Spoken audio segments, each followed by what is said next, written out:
I would have entered a couple different July-August camps, including the robotics camp. And when that was way too short for me to have enough fun, I went to the robotics club, which they actually hosted.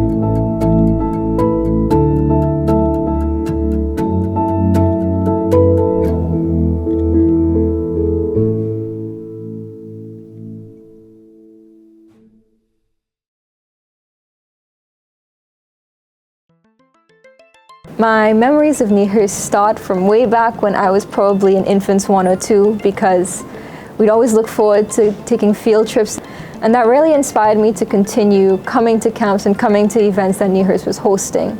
After that, I would have entered a couple different July-August camps, including the robotics camp.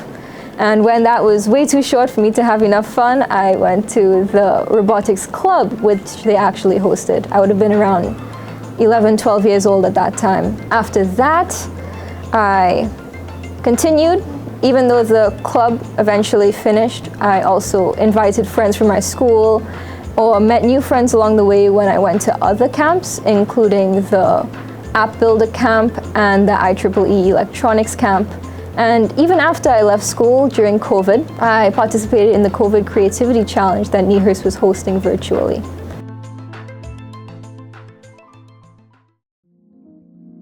I have to say the first reason was absolutely because they were fun.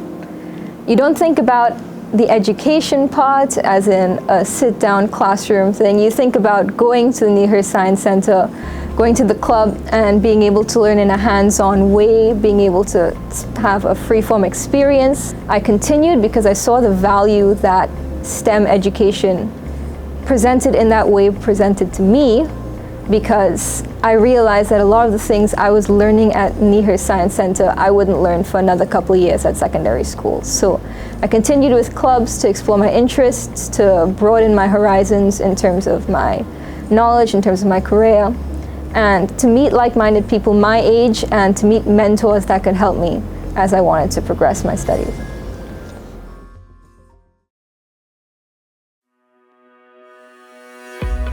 Well, I think the main difference was just when I learned the material that I learned. I've gone to other coding camps and done other programs since NIHERST and realized that people twice my age were learning things that I'd already learned at NIHERST when I was younger. And I wasn't just learning it in a classroom setting, I wasn't just learning it the same way you'd learn it on an online program that you can take at any time. I had a lot of support, both in terms of having physical resources that I can actually use, interact with, and have fun with, and having mentors that were much more knowledgeable in the field.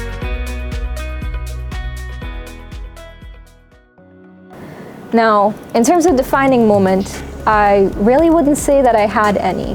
My entire journey has been made up of many small, important moments.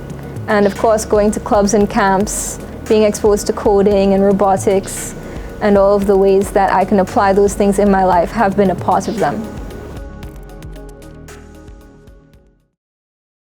In terms of the next 10 years, I know I definitely want to be living in Trinidad and I want to be involved in community development and bring my unique STEM skills to the table whenever I can. That might be in STEM education, that might be in humanitarian engineering, that might be in environmental preservation or other aspects of protecting our surroundings.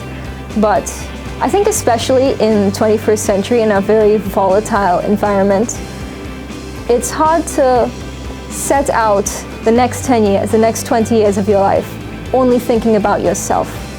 We live in a very interconnected age, and because of that, we should constantly be critically thinking about what I'm doing and how it impacts those around me.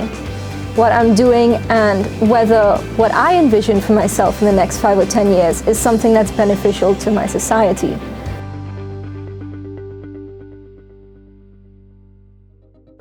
In terms of challenges, I think the big one is access to resources. I was lucky to be able to experience STEM education in a hands-on way, in a very free-form way, because of my experience with NIHERST. But I know that in the classroom setting, where you have very real mandates like your course outlines, like your syllabus objectives, like the time constraints of the term, it's very difficult to allow kids to just explore and get in touch with the material they're working with.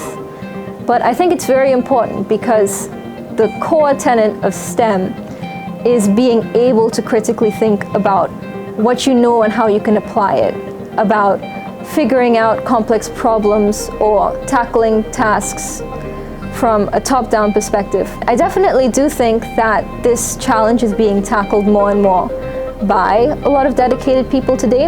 I know of many dedicated teachers who have started STEM clubs in their schools, and of course generous funders who have helped fund those projects so that they can get the resources they need, so that kids can have access to all of the hands-on things like robotics kits or STEM learning kits and really explore STEM education rather than learn it.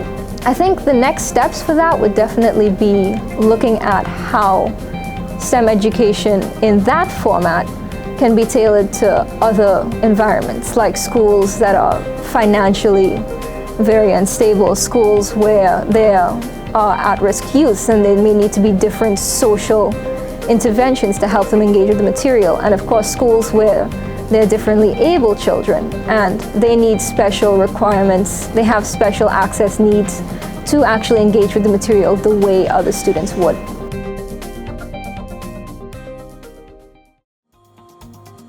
In short, very, very important. Especially because we live in a technological age. I think regardless of what field you're actually in, you need to have a certain sense of STEM literacy.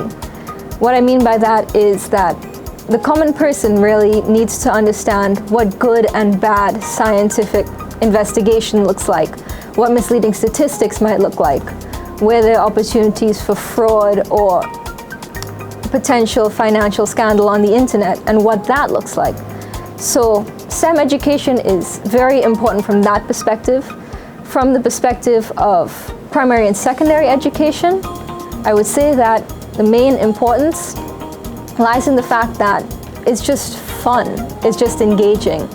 And especially as our classrooms have to become more active learning centers, have to become more accessible for different types of learners, I think that STEM education is a really great way to get students of all ages to say, that's education, I want to do it.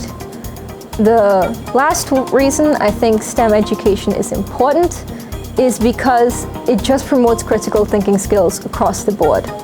I remember I used to say that the reason I liked STEM education is because it was about 20% content and 80% application. And I think that's definitely a skill that needs to be promoted in society at all levels.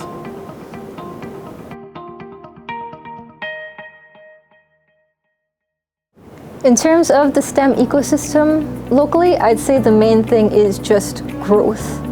I know especially in the STEM education sector, there are a lot of dedicated people giving generously of their time and talent so that we can develop as a community in our STEM knowledge. In terms of our country and our region, I think that it is very important that we keep an eye on how the international community deals with developments in STEM, especially in security. So we need to keep an eye on the policies, how they're implemented, and even how in international communities those policies are received, and make our own takeaways so that we can apply all those learnings to our unique culture, our unique environment, our unique country. Well, I'd like to say a huge thank you to NIHERST staff, to the NIHERST team at all levels for everything they bring to the table. I know that my life would have been very different without the opportunities that I got through NIHERST, and I really, really appreciate what they do in STEM education in Trinidad and Tobago. I know that the NIHERST environment has always been very unique.